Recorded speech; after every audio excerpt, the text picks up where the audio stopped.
జరిగే సందర్భంలో వాళ్ళందరికీ కూడా సహాయం అందించే విధంగా వన్ స్టాప్ సెంటర్ని గవర్నమెంట్ ఆఫ్ ఇండియా వారి సహకారంతో ఈరోజు రాజమహేంద్రవరం గవర్నమెంట్ హాస్పిటల్లో శంకుస్థాపన చేసుకోవడం జరిగింది అధికారికంగా.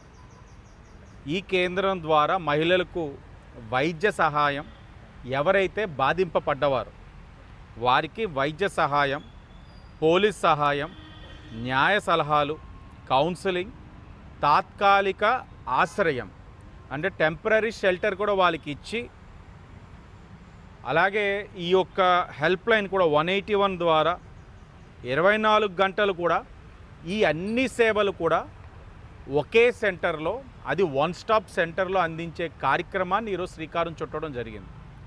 ప్రజల్ని మేము కోరేది ఏంటంటే సద్వినియోగపరచుకోండి. ఎందుకంటే అనుకోని సంఘటన జరిగినప్పుడు అనేకమైన అనుమానాలు, ప్రశ్నలు. మెడికల్గా ఇక్కడికి వెళ్తాం, లీగల్గా ఎక్కడికి వెళ్ళాలి, లీగల్గా వెళ్ళిన తర్వాత ఈ సమస్య వచ్చిందే, మనం వెంటనే ఇంటికి వెళ్ళలేము కదా, ఏంటి ఈ హాస్పిటల్లోని ఎక్కడ ఉండాలి, ఇవన్నీ వచ్చిన అనుమానాలన్నిటికీ కూడా సమాధానం వన్ స్టాప్ సెంటర్. అలాగే ఈ యొక్క నియోజకవర్గంలో ప్రతి ఒక్క మహిళలను కూడా ఈ యొక్క అంశం పైన అవగాహన చేసుకోవాలని, అలాగే ప్రభుత్వం ఒక చిత్తశుద్ధి కూడా మీరు అర్థం చేసుకోవాలి. మునుపు ఎప్పుడూ లేదు ఇది. ఈరోజు ఎందుకు పెడుతున్నాము అని అంటే మహిళలపైన దాడులు పెరుగుతున్నాయని కాదు, ఏ సంఘటన వచ్చినా మహిళలకి ఒక భరోసా కల్పించాలన్నది ప్రభుత్వం తాలూకు ఆలోచన.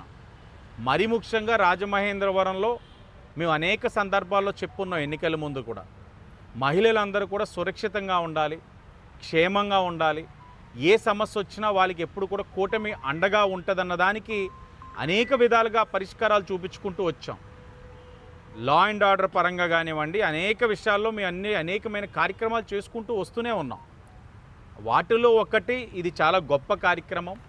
వన్ స్టాప్ సెంటర్ ఒక సేవల్ని ప్రతి ఒక్కరు కూడా సద్వినియోగపరచుకోవడమే కాదు, అవగాహన చేసుకోవాలి. అలాగే మేము ప్రజలందరినీ కూడా కోరుతా ఉన్నాం, మహిళలపైన దాడులు జరగకుండా చూసుకోవడం అన్నది ప్రతి ఒక్కరి యొక్క బాధ్యత. మహిళల్ని గౌరవించాలి, వాళ్ళు సురక్షితంగా ఉండడానికి చేయవలసిన కార్యక్రమాలు ప్రతి ఒక్కరు కూడా బాధ్యత కలిగిన పౌరుడు చేయాలి. వాళ్ళ మీద దాడులు జరగకుండా చూసుకునే బాధ్యత ప్రతి ఒక్కరిపైన ఉందని కూడా మరొక్కసారి అందరికీ కూడా విజ్ఞప్తి చేసుకుంటూ, ఈరోజున ఈ మంచి కార్యక్రమానికి నాతో పాటు జనసేన వారు, బీజేపీ వారు, అధికారులు అందరూ కూడా రావడం జరిగింది. అందరూ